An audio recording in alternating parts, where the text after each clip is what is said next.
Hi friends, ഇന്ന് നമുക്കൊരു വെണ്ടക്ക കിച്ചടി ഉണ്ടാക്കാം. അതിനു വേണ്ടി നമ്മൾ മൂക്കാത്ത വെണ്ടക്ക വേണം എടുക്കാൻ. ഞാൻ ഇവിടെ 20 വെണ്ടക്ക എടുത്തിട്ടുണ്ട്. നന്നായി കഴുകി വെള്ളം തീരെ പാടില്ല. ഒന്നെങ്കിൽ നല്ലൊരു തുണി കൊണ്ട് തുടക്കുക അല്ലെങ്കിൽ ടിഷ്യൂ പേപ്പർ കൊണ്ട് തുടച്ചെടുക്കുക. ഇത് തുടച്ചെടുത്ത വെണ്ടക്കയാണ്. പിന്നെ വേണ്ടത് തൈരാണ്.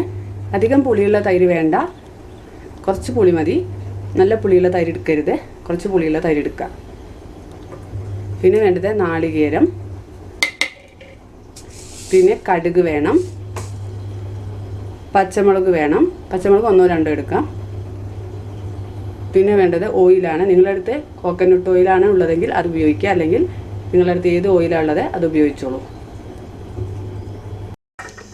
പിന്നെ വറ്റൽമുളക് വേണം. കറിവേപ്പില വേണം. ആവശ്യത്തിന് ഉപ്പും വേണം. ഇത്രയുമാണ് വെണ്ടയ്ക്ക കിച്ചടി ഉണ്ടാക്കാനുള്ള ഇൻഗ്രീഡിയൻസ്. ഇനി നമുക്ക് വെണ്ടയ്ക്ക കട്ട് ചെയ്യുന്നത് ഞാൻ നിങ്ങൾക്ക് കാണിച്ചു തരാം. വെണ്ടയ്ക്ക കട്ട് ചെയ്യുന്നതിൻ്റെ ടിപ്സ് ഞാൻ വെണ്ടയ്ക്ക മെഴുക്കുപുരട്ടിയിൽ പറഞ്ഞിട്ടുണ്ട്. കാണാത്തവർ അത് കണ്ടു നോക്കൂ കേട്ടോ. ലിങ്ക് വേണമെങ്കിൽ ഡിസ്ക്രിപ്ഷൻ ബോക്സിലിടാം. ആദ്യം നമ്മൾ എൻഡ് കട്ട് ചെയ്യുക. വെണ്ടയ്ക്കയുടെ 2 എൻഡ് ഭാഗം കട്ട് ചെയ്യുക. കേടുണ്ടോ നോക്കണം. ജസ്റ്റ് ഒന്ന് കാണിച്ചു തരാം. പിന്നെ അധികം തിക്നെസ്സിൽ മുറിക്കരുത്. നൈസ് ആവാനും പാടില്ല. അത് കാരണം അത് ശ്രദ്ധിക്കുക. ഈ രീതിയിൽ മുറിക്കുക. അതായത് ഏകദേശം ഈ തിക്നെസ് വരണം. കണ്ടു തോന്നുന്നു. ഏകദേശം ഈ തിക്നെസ്സിൽ മുറിക്കുക. ഇതേപോലെ എല്ലാം മുറിച്ചെടുക്കുക. വെണ്ടയ്ക്കെല്ലാം നുറുക്കി കൊടുത്തിട്ടുണ്ട്. ഇതിലേക്ക് നമുക്കിനി ഉപ്പ് ചേർക്കണം. അധികം ഉപ്പ് ചേർക്കരുത്, കൂടി പോകാൻ പാടില്ല. അത് കാരണം ഞാൻ 1/4 ടീസ്പൂൺ ചേർക്കുന്നില്ല. അതിന് താഴെ മാത്രം ഉപ്പ് ചേർക്കുക. ഉപ്പ് ചേർക്കുമ്പോൾ പ്രത്യേകം ശ്രദ്ധിക്കണം. കൈകൊണ്ടൊന്ന് തിരുമ്പി കൊടുക്കുക. ഒരു 10-15 മിനിറ്റ് അങ്ങനെ വയ്ക്കുക. അപ്പോൾ വെണ്ടയ്ക്കയിൽ ഉപ്പ് പിടിക്കും. ഉപ്പ് കൂടാൻ പാടില്ല, പ്രത്യേകം ശ്രദ്ധിക്കുക. ആ സമയം കൊണ്ട് നമുക്ക് തേങ്ങ അരച്ചെടുക്കാം. മിക്സിയുടെ ജാർ എടുക്കുക. അതിലേക്ക് ഒരു 5 ടേബിൾ സ്പൂൺ തേങ്ങ ചേർക്കുക. പിന്നെ കടുക് വേണം. കടുക് ഞാൻ ഒരു 1/2 ടീസ്പൂൺ കടുക് ചേർക്കുന്നുണ്ട്. 1/2 മുതൽ 3/4 ടീസ്പൂൺ വരെ നിങ്ങൾക്ക് കടുക് ചേർക്കാം. പിന്നെ പച്ചമുളക് 1-2 ചേർക്കാം. ഞാനിവിടെ ഒരു പച്ചമുളകാണ് ചേർക്കുന്നത്. ഇനി നമുക്ക് ഇതിലേക്ക് കുറച്ച് തൈര് ചേർക്കണം. 1-2 ടീസ്പൂൺ. അത് അരയാൻ വേണ്ടിയിട്ടാണ്. അധികം തൈര് ചേർക്കരുത്, അപ്പോൾ അരയില്ല. 2 മുതൽ 3 ടീസ്പൂൺ വരെ തൈര് ചേർത്തിട്ട് അരച്ചെടുക്കുക. അപ്പോൾ അരയണില്ല, വെള്ളത്തിന് കുറവുണ്ടെങ്കിൽ കുറച്ചും കൂടി തൈര് ചേർത്തിട്ട് അരച്ചെടുക്കുക. ഞാൻ തേങ്ങ അരച്ച് കൊടുത്തിട്ടുണ്ട്. ഇതുപോലെ പേസ്റ്റ് പോലെ അരയണം. ഇതിൽ കുറച്ച് അരച്ചപ്പോൾ വെള്ളത്തിൻ്റെ കുറവ് തോന്നി. അപ്പോൾ ഞാൻ തൈര് 2 ടീസ്പൂൺ കൂടി ചേർത്തു. അപ്പോൾ നന്നായി അരഞ്ഞു കിട്ടി. ഇതുപോലെ അരച്ചെടുക്കുക. ഇനി നമുക്ക് നമ്മൾ എടുത്ത് വെച്ച തൈര് എടുക്കുക. ഞാനിവിടെ 1/2 ലിറ്റർ തൈര് എടുത്തിട്ടുണ്ട്. ഇത് നന്നായിട്ട് കട്ട ഉടയ്ക്കണം. അതിനുവേണ്ടി ഞാനൊരു പാത്രത്തിലേക്ക് നമ്മൾ എടുത്ത് വെച്ച് 1/2 ലിറ്റർ തൈര് ഒഴിക്കുകയാണ്. ഇതിന്ന് തന്നെയാണ് നമ്മൾ തേങ്ങ അരയ്ക്കാൻ വേണ്ടി എടുത്തത്. നിങ്ങൾക്ക് തൈരിൻ്റെ അളവ് വേണമെങ്കിൽ കൂട്ടാം. നിങ്ങളുടെ വീട്ടിലെ ആളുകളുടെ എണ്ണ അനുസരിച്ച് നിങ്ങൾക്ക് മാറ്റം വരുത്താം. അതുപോലെ വെണ്ടയ്ക്കയുടെ അളവും തേങ്ങയുടെ അളവും. ഞാനിവിടെ 1/2 ലിറ്റർ തൈര് എടുത്തിട്ടുണ്ട്. നന്നായിട്ട് കട്ട ഉടയ്ക്കണം. മിക്സിയിലിട്ടിട്ട് ഉടയ്ക്കേണ്ട ആവശ്യമില്ല. കയ്യിലോണ്ട് വെറുതെ ഇങ്ങനെ ഉടച്ചു കൊടുത്താൽ ഉടയും. ഇങ്ങനെ ഉടച്ചു കൊടുക്കുക. കട്ട ഉടച്ചതിന് ശേഷം നമുക്ക് ഇതിലേക്ക് നമ്മൾ അരച്ച് വെച്ച തേങ്ങ ചേർക്കാം.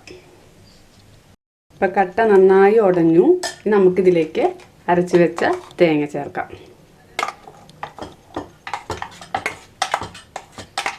നന്നായിട്ട് മിക്സ് ചെയ്യാം.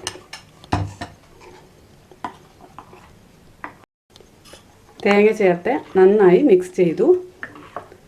ഇതിലേക്ക് ഉപ്പ് ചേർക്കുക. ഉപ്പ് ആദ്യം കുറച്ച് ചേർക്കുക. നോക്കിയതിന് ശേഷം കുറവുണ്ടെങ്കിൽ വീണ്ടും ചേർക്കുക. അത് ഇളക്കി കൊടുക്കുക. ഉപ്പ് നോക്കട്ടെ. കുറച്ചും കൂടി വേണം. നിങ്ങൾ നോക്കിയിട്ട് ചേർത്താൽ മതി. ഞാൻ ഇവിടെ 1/2 ടീസ്പൂൺ ഉപ്പ് ചേർത്തു. വെണ്ടയ്ക്കയിൽ നമ്മൾ ഉപ്പ് പിടിച്ച് തിരുമ്മി വെച്ചിട്ടുണ്ട്. അപ്പോൾ ഉപ്പ് വെണ്ടയ്ക്കയിലും ആവശ്യത്തിന് ഉണ്ടാവും. അപ്പോൾ കൂടുതൽ ഉപ്പ് ചേർക്കണ്ട. വെണ്ടയ്ക്ക നമുക്ക് എണ്ണയിൽ ഫ്രൈ ചെയ്തെടുക്കാം. ഇനി നമുക്ക് വെണ്ടയ്ക്ക ഫ്രൈ ചെയ്യാം. അതിനു വേണ്ടി ഞാനൊരു പാൻ അടുപ്പത്ത് വെച്ചു. അതിലേക്ക് 2 ടേബിൾ സ്പൂൺ വെളിച്ചെണ്ണ അല്ലെങ്കിൽ നിങ്ങളുടെ അടുത്തുള്ള ഓയിൽ ഒഴിക്കുക. 2-3 ടേബിൾ സ്പൂൺ ഓയിൽ ഒഴിക്കുക. തീ മീഡിയം ഫ്ലെയിമിലിടണം, ഫുൾ ഫ്ലെയിമിൽ ഇടരുത്. വെണ്ടയ്ക്ക കരിഞ്ഞു പോവാതെ പ്രത്യേകം ശ്രദ്ധിക്കണം. നമുക്ക് വെണ്ടയ്ക്ക ഇട്ട് കൊടുക്കാം.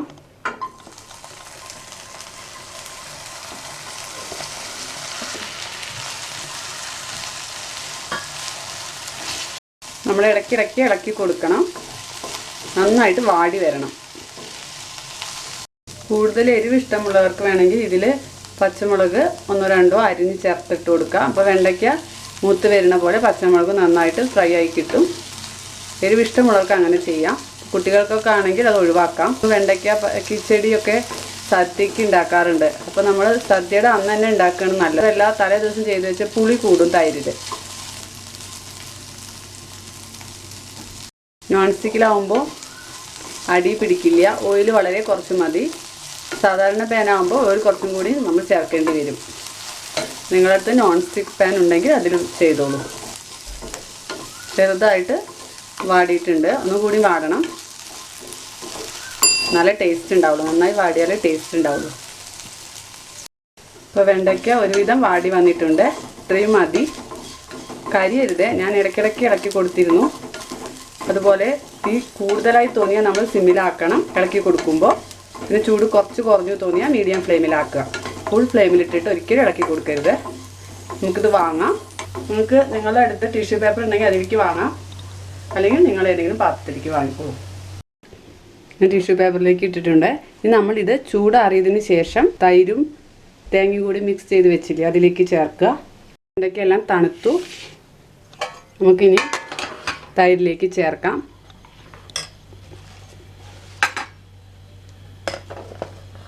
ടിഷ്യൂ പേപ്പറിൽ ഇട്ടത് കൊണ്ട് നമ്മളെ ടിഷ്യൂ പേപ്പർ വെണ്ടയ്ക്കയുടെ എണ്ണയൊക്കെ വലിച്ചെടുക്കും.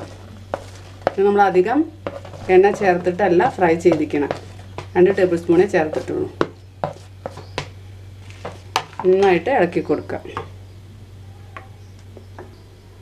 വെണ്ടയ്ക്കയിൽ ഉപ്പുണ്ട്. നമ്മൾ ഉപ്പ് ചേർത്തിട്ടാണല്ലോ ഫ്രൈ ചെയ്തത്. നമുക്കിതിലേക്ക് താളിക്കണം. അതിനുവേണ്ടി ഞാൻ വെണ്ടയ്ക്ക ഫ്രൈ ചെയ്ത പാനിൽ തന്നെയാണ് താളിക്കുന്നത്. കുറച്ച് ഓയിൽ ഒഴിക്കുക. 1-2 ടീസ്പൂൺ. എണ്ണ ചൂടായി. 1/2 ടീസ്പൂൺ കടുക് ചേർക്കുക. തീ മീഡിയം ഫ്ലെയിമിലിടണം, കരിയരുത്. കടുക് പൊട്ടി തീ സിമ്മിലിടുക. 1-2 ഉണക്കമുളക് ചേർക്കുക.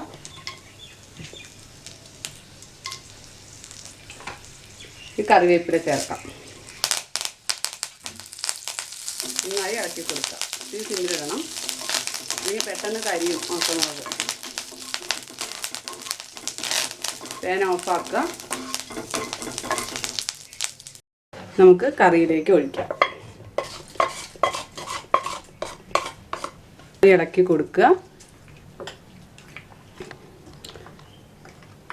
നമ്മുടെ വെണ്ടയ്ക്ക കിച്ചടി റെഡിയായി. കഴിച്ച് നോക്കട്ടെ കേട്ടോ.